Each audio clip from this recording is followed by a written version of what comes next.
Hello! Today I'm transforming my living room to a lecture hall once again to discuss the third program in Music of the Baroque's 50th season, Barnatan Plays Mozart, in which internationally renowned pianist Enon Barnatan performs Mozart's Piano Concerto No. 14 in E-flat major. The program also includes Mozart's Symphony 29 and two works by Handel, The Arrival of the Queen of Sheba from the Oratorio Solomon, and the Concerto Grosso in A minor, Opus 6, No. 4. This concert also marks the first appearance in the 50th season of our music director, Dame Jane Glover, since February 2020, so it will be a particularly special occasion for all involved. Jane Glover's two most recent books are Mozart's Women, published in 2005, and Handel in London, which came out in 2018, so it is extremely appropriate that she is leading music of Mozart and Handel in her first appearance with us this season. What I'd like to do in this short talk is discuss briefly the contrast between Handel's era, the Baroque period, and Mozart's time, or the Classical period. We generally define the Baroque era as a period of music that started in 1600 with the birth of opera and ended around 1750 with the death of Johann Sebastian Bach. The Classical era, on the other hand, the time of Mozart and Haydn, dates from roughly 1750 until 1820. It's impossible to summarize an aesthetic shift like that from the Baroque to the Classical eras in a few sentences without being crude, nor is it possible to touch on any of the motivations for this shift. Put in the simplest terms, Baroque music tends to be more complex in texture, what we would call polyphonic or multi-voiced. The principle of sharp contrast is also important. The difference between soft and loud dynamics, slow and fast tempos, the contrast between a solo group and an ensemble. We hear this principle of sharp contrast at work in the piece that opens the concert, The Arrival of the Queen of Sheba, from George Friedrich Handel's Oratorio Solomon. When Handel arrived in London in 1710, he was already a famous opera composer, and he intended to continue his success in his adopted home. English audiences proved to be resistant to the genre's charms, however. Performances attracted crowds, but literary critics were highly skeptical. And by the early 1730s, the assaults of critics and singers' reportedly lascivious lifestyles had taken a toll on London audiences, and it was clear that Handel needed to find a new medium for his art. The oratorio was a perfect solution. While the genre maintained the distinction between recitative, speech like song, and aria, or song, oratorios were rarely staged and were usually based on stories from the Bible. Perhaps most importantly, though, Handel's oratorios were in the English language, and they used the chorus quite liberally. Handel composed the Oratorio Solomon between May and June of 1748, and it was premiered in March 1749 at Covent Garden. As Jane Glover outlines in her book, Handel in London, its three parts present different aspects of the great Solomon: his building the temple and his domestic bliss, his wisdom in the celebrated judgment between two women claiming the same baby, and his material wealth as displayed to foreign visitors, in this case, the arrival of the Queen of Sheba with her famous music. After all the attention paid to the Duke of Cumberland, Solomon could be seen as a tactfully flattering portrait of George II himself, showing him to be a wise and beneficent ruler during a climate of peace. As Glover notes, the arrival of the Queen of Sheba accompanies the Queen's state visit to Solomon's splendid court, and Handel uses music to denote the Queen's magnificence and the importance of the occasion, particularly in the joyful exchange between energetic strings and jaunty oboes. Let's listen to a bit of the very short Arrival of the Queen of Sheba, keeping in mind the importance of contrast in the Baroque era.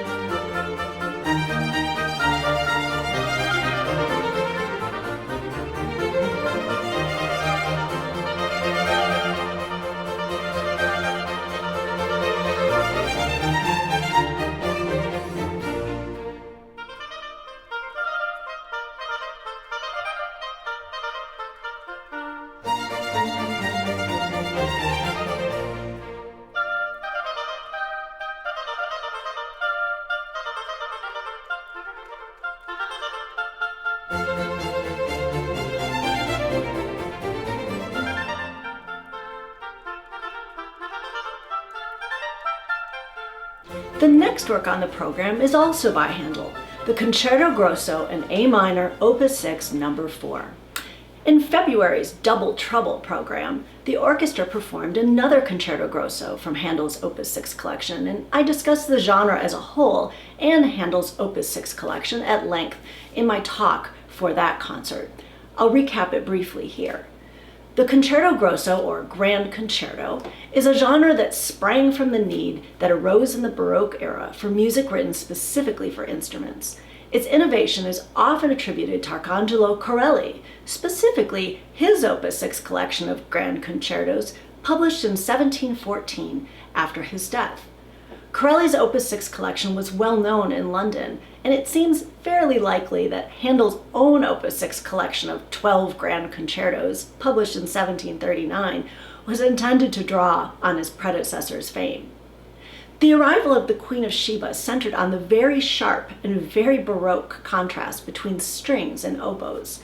In Handel's Concerto Grosso in A minor, Opus 6, No. 4, we hear a few other principles of the Baroque aesthetic. One of the fundamental elements of the Grand Concerto is the contrast between the soloist group, called the concertino, and the full orchestra, or ripieno. Along with sharp contrasts, another aesthetic principle important in the Baroque era is polyphony, or multi-voiced textures, a richly woven tapestry in which all musical lines are equally important. Let's listen to the beginning of the second movement of Handel's Concerto Grosso in A minor, which is a fugue, a composition in which a short melody or phrase, known as a subject, is introduced by one part, successfully taken up in turn by others, and developed by interweaving all the parts. Along with the successive entrances of first violin, second violin, viola, and cello and bass, the solo group of violins and cello emerges occasionally to add additional variety.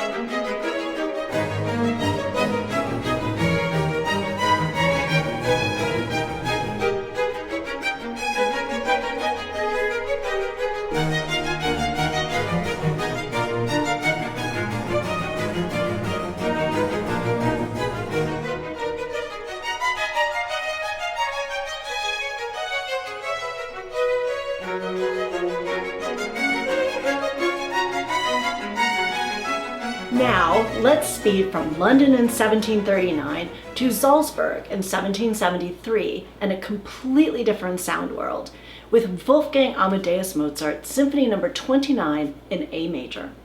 In 1773, Mozart and his father Leopold traveled to Vienna to visit Anton Mesmer, the inventor of the philosophy of mesmerism. According to Mesmer, a force he dubbed animal magnetism could be used to induce a hypnotic state in which the subject would feel no pain and be unable to move. Mesmer had been a longtime force in the Mozart family, and Mozart later parodied him in Così fan tutte. Although both father and son were intrigued by Mesmer's reported medical miracles, the journey to Vienna had a much stronger influence on the young Mozart's musical thought. Written shortly after the trip, the Symphony No. 29 in A major is in 4 movements, the third of which was a minuet, as was a tradition in Vienna. The work displays other features attributed to Viennese composers of the period, such as imitation and an interest in instrumental color. One of the fascinating things that emerges from listening to Handel and Mozart back to back is the extremely audible difference between Baroque and classical aesthetics. Although 1750 is often viewed as the start of the classical era, that is an artificial demarcation that probably arose out of the need for a clean split on a timeline.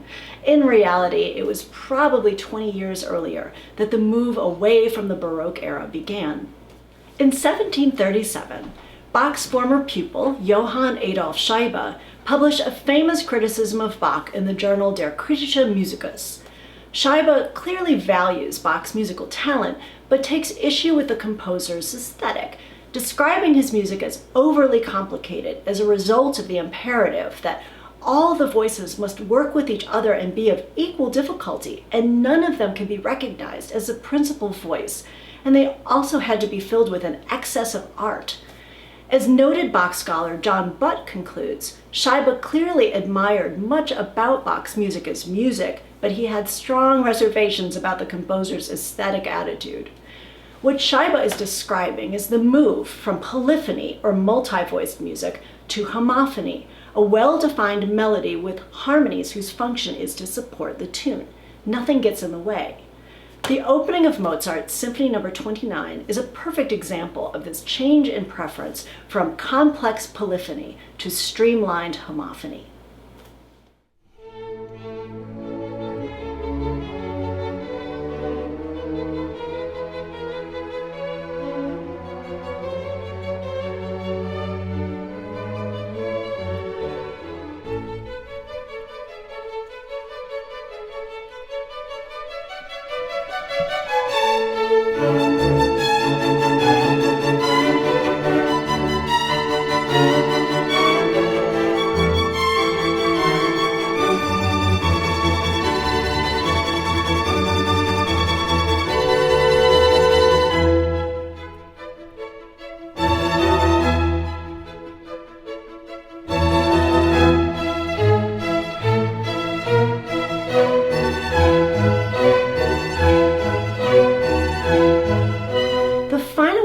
Program is Mozart's Piano Concerto No. 14 in E-flat major. And with this, we arrive at the last change I'll discuss that took place between the Baroque and Classical eras. The grand concerto form, so important in the Baroque era, essentially died out in the Classical era, completely superseded by the solo concerto. As the 18th century progressed, increasing value was placed on the virtuoso soloist, and there was also a growing demand for music for very accomplished amateur performers. Finally, the piano emerged as the dominant keyboard instrument in place of the harpsichord. All three of these elements converge in Mozart's Piano Concerto No. 14.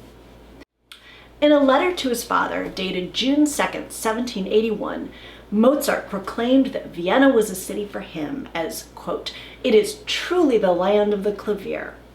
As the number of people with pianos in their home increased, the demand for piano music grew as well. And as both a well-known composer and a virtuoso pianist, Mozart was in great demand in the city.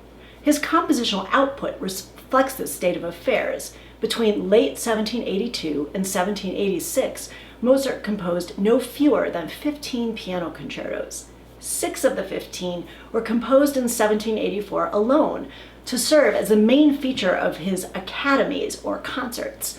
The first of these was the Piano Concerto No. 14, originally written for Mozart's talented student Babette von Pleuer. Well, von Pleuer premiered the E-flat concerto at a private concert in March 1784. Mozart was a soloist for its public debut on March 17th at a concert in the Trotnerhof, a building owned by Johann von Trotner, a paper manufacturer and printer who was also godfather to 3 of Mozart's children. Mozart allowed for both public and private contexts when he composed the concerto, which could be performed a quattro in a home with string quartet and piano, or with a full orchestra and oboes in the concert hall. The concerto was well received from the start. On March 20th, 1784, Mozart sent his father a list of 174 subscribers who paid an admission fee of 6 gulden each for a total of 1,044 gulden. "Here you have the list of all my subscribers," he explained to Leopold. "I have 30 subscribers more than piano virtuosos Richter and Fischer combined." The first concert on March 17th went off very well. The hall was full to overflowing, and the new concerto I played, the Piano Concerto No. 14, won extraordinary applause. Everywhere I go, I hear praises of that concerto. Let's listen to a little of the final movement, marked Allegro ma non troppo, energetic but not too much. Interestingly, this piano concerto is often compared to Mozart's operas. Of this final movement, scholar Charles Rosen writes, "Not one of the entrances of the main theme is the same. the comic opera style and rhythm, enabling Mozart not so much to decorate it as to transform and enliven it each time.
I hope I've given you a few things to think about, especially the differences between Handel in the Baroque era and Mozart in the Classical era.